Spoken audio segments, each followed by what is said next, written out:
Yo, what's up, happy people? Luluti on the move. Isang mapagpalang araw po sa ating lahat. Kumusta na po kayo mga guys, mga Esconians, no? At for today's video mga kuys, mga gayas, ay naku, itong si Jiggy Barang na to talaga mga kuys, mga guys, ay ayaw na talagang tatantanan si Yorme Isko. Wow. Bakit kaya no mga guys? Matatanong po natin sa ating sarili kung bakit hindi niya po matantanan si Yorme Isko. Siguro parehas tayo nang iniisip.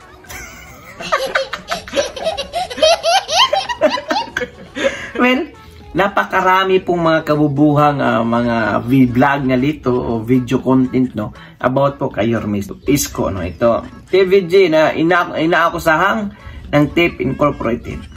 Halos nagyabang Isko, nagmukhang tanga daw. Ito mga kuys, ito Esconian vloggers na gusto ipapatumba kuno ang TVJ vloggers. So ang pinupunto po nila dito ay si Channel Reds, no. Kung ano talagang pinagsasabi nitong lokong na ito lang, wala talagang kadala-dala, kundi manira ng manira. Pagpasensyahan nyo na po mga quest, no, bago po tayo mag-umpisa, dahil napaka-busy po nung nakarang mga araw, nakarang linggo ay nag-vacation po yung boss ko, yung anak ng boss ko doon sa Damam. So dahil nga driver tayo, so wag tayo ay sumama po tayo doon at napaka-busy po, kaya ngayon lang po nakapag-vlog tayo ulit mga quest mga guys, no? So without a further ado, let's begin. Ito na mga quest magayas, so inggan natin to. Video natin kanina umaga ay may death threat tong vlogger na Isko Moreno. Death threat? Mga TVJ defender. May ano siya, may mga sinasabi na baka daw matulad kami kay Percy Lapid, kay Johnny Walker. Yun naman po kasi yung mga ganun, hindi mo na dapat yun hindi mo na dapat yun na inuugnay kasi malayo po yun eh. Malayo yung malayo daw. Alam niyo mga guys, yung mga paninira nila wala na po sa lugar. Kumbaga below the belt na po, no. Kumbaga yung wala ng katotohanan, yung personalan na talaga. O di ba? Inaano ba silang tanong? Inaano ba sila ni Yorme Isko? Hindi naman sila inaano, di ba? Si Yorme Isko nagtatrabaho lang po ng marangal. Opo. So, patuloy po natin. Mga motibo ng mga tao bakit nila nagawa yun. So, sabi ko nga sa inyo, pag may nangyari sa amin, bawat isa sa mga TVJ defender, ayang mananagot lang po at walang hahanapin po na iba at walang maging mapagbibintangan na iba, kundi po itong vlogger ni Isko Moreno. Ano ka nasisira, ulo? Di ba nakakatawa po? Kunwari, pag nahulog kayo sa kanal, tapos nabagok yung ulo nyo, so, yung vlogger na ni Isko yung pinagbibintangan nyo.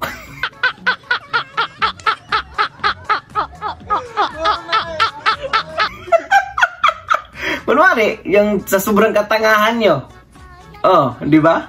Tapos, nabangga o nabunggo kayo dyan ng sasakyan sa labas. Tapos, ang sisihin nyo, yung vlogger naman ni Yorme Isko. Unggong! Barinig kita sa mukha eh! Katawa, di ba? Kahit ano lang siguro ang nasa laman ng utak nito, ibablog niya. Kung ano yung nasa isip niya, yung kalimuyo ang naisip niya, ibablog niya yun. Ganito po to kasi raulo tong amo na to. At nailapit ko na rin po sa ating buting sponsor na si ayoko na lang pangalan pero isa siyang attorney. Attorney daw. Attorney, bali tiga ano siya, tiga saan ba si attorney? Kalimutan ko na naman. Pero hindi natin pwede i-mention yung name niya, no? So, ayun. Dito kasi sa mga video niya, so pinakita namin, in-edit na namin lahat. So, pinagdugtong-dugtong na namin lahat ng video niya, no? So, sabi ni attorney, approve. Kaya safe kayo dyan. Kayo safe dyan, siya hindi. Kasi grand threat dyan kung tawagin ni attorney or death threat. Dead threat, Ngayon, pinagsasabihan niya kami, di ba? Mga ganito ganyan, baka daw matulad kami sa ganito. Ito ngayon ang isang katangahan ng vlogger na yan. Ito, panoorin ho natin yung video. Yung video, mapatungkol ho dun sa nangyaring pagpaslang kay Johnny Walker. Walker ba o Walker? Tanga talaga. Walker, no? Sorry Please. Naku. Laki palang tanga tong vlogger sa ito. Yung pagbasa ng Walker niya, kasi silent L yun. Walker na.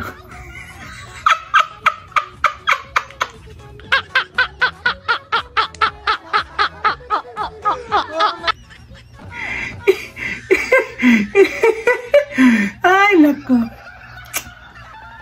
So, una po pala na ikinamay tayo sa pamilya niya. Condolence po, no? Kay ma'am at sa pamilya ni Johnny. So, Johnny Walker. Nakakalungkot man, pero yun, no? Ano na tayo, sana mabigyan ng hustisya itong nangyari kay Johnny Walker. Tsaka yung kay Gis Lapid po. Kay Percy Lapid, no? Na palagi nga aming, diba dati, kung tatandaan yun, sinabi ko na rin sa video, na ganyan din yung sinabi sa amin ni Model of Maynila. Dahil sa Model of Maynila is bata rin din na niis ko Tapos? So parang naiisip ko, ano to, parang gawain ba to ng mga vlogger na isko niyan, mananakot kayo? Sinsya nyo na dito makuis mo guys. Dahil grabe talagang langaw ngayon, tinglangaw ngayon dito sa Saudi pag taglamig, no? Ang dami po.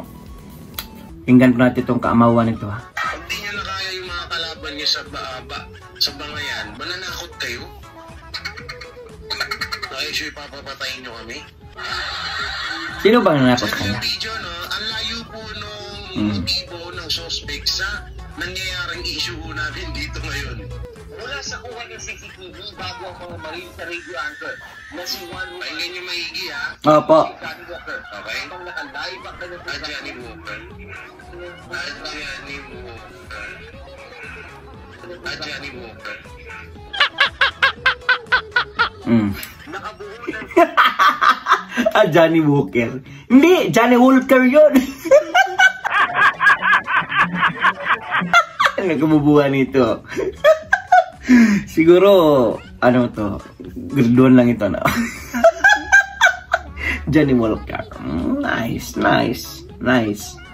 Yung mga words siguro na, yung mga, may mga literang silent.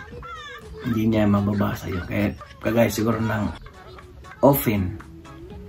Lahat yung open, lahat yung open.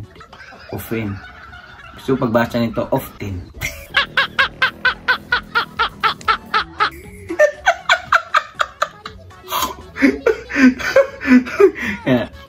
Doorknob. Kasi yung doorknob, yung knob, K-N-O-B. Siguro yung pagbasa niya, doorknob. Doorknob. Ganon siguro ito magbasa. Siya ang kasabay ng gunman na pumasok sa compound kung saan naroon ang kanyang radio station. Maraming kahawig ang paligid. Tingnan yung dalawa sumakay sa motor na national police. Pinagsasabi, bakit ko nalaman na magmamahal sa kanyang pag-kompetisyon sa kanyang showbiz. So ano po yung sinasabi nung vlogger ni Isko Moreno na si Paulo Piolo Paksiw? Hindi na lang, si Mr. Bok. Si Mr. Bok na lang. Ano yung sinasabi niya? Na mga ganito, yung mga vlogger ng TVJ, ganito mangyayari sa inyo kasi ganito kayo katatapang ano sinabi ng Mrs. Plain Para sisira ulo. siya or more entertainment lang po siya magbigay or mag-live, no? Hindi siya katulad namin na mga At yung kay Percy Lapid naman, politics yun. Showbiz kami.